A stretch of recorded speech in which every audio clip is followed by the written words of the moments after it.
The vanishing room. The rain had been falling for hours. Tapping against the windows of the old Chesterfield Hotel, Detective Alan Pierce, known for his sharp eyes and sharper instincts, stepped inside the dimly lit lobby, shaking the water from his coat. He wasn't here for a vacation. He was here because of room 213. According to the hotel's logbook, it had been booked the previous night by a young woman named Claire Donovan. The receptionist swore she saw Claire enter the room, but when housekeeping went in the next morning, the room was empty. No bags, no signs of anyone staying there. Even stranger, the security footage showed Claire walking toward room 213, but never leaving. Pierce took the old brass key from the receptionist and made his way up the creaky staircase. The hallway smelled faintly of dust and something else, something metallic. Pierce closed the book, his gaze drifting to the wall behind the bed. The wallpaper's pattern was slightly askew, a subtle flaw that had gone unnoticed until now. He pressed against the uneven section, and a panel shifted inward, revealing a narrow hidden passageway.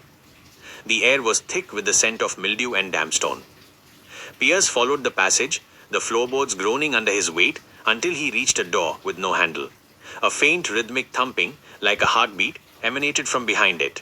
Using his pocket knife, he forced the door open. The small secret chamber was lit by a single swinging bulb. Seated on a wooden chair with her hands bound was Claire Donovan. Her eyes widened at the sight of him. "You're not one of them." Before he could respond, heavy footsteps echoed from the passage behind him.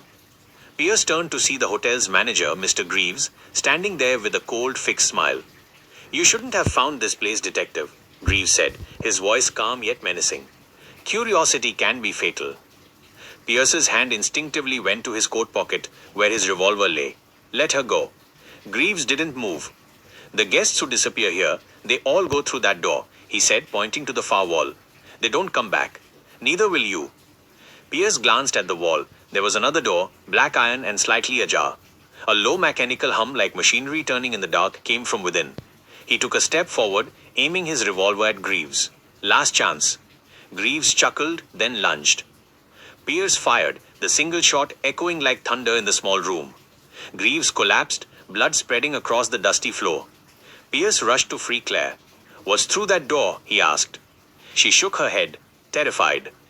"I don't know, but I heard voices, dozens of them. It sounded like they were calling for help." The humming intensified, sending a shiver down Pierce's spine. Before they could investigate, shouting and more footsteps echoed from the passage. They had only seconds. Pierce grabbed Claire's hand and they ran, retracing his steps through the hidden corridors to room 213. As they burst back into the hallway, the sound of their pursuers faded. The hidden door had slammed shut behind them. They didn't stop until they were out in the rain-soaked street.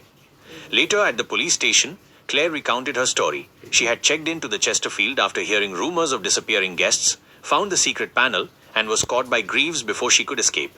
She didn't know what was behind the black iron door, but the sounds she heard were not natural. The police raided the hotel the next day. Room 213 was there, and the hidden panel was there, but the passage behind it was gone, replaced by a solid brick wall. The black iron door was never found.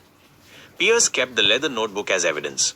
Sometimes late at night, in the quiet of the city, he swore he could still hear that low mechanical hum, as if something was still turning, somewhere deep beneath the Chesterfield Hotel.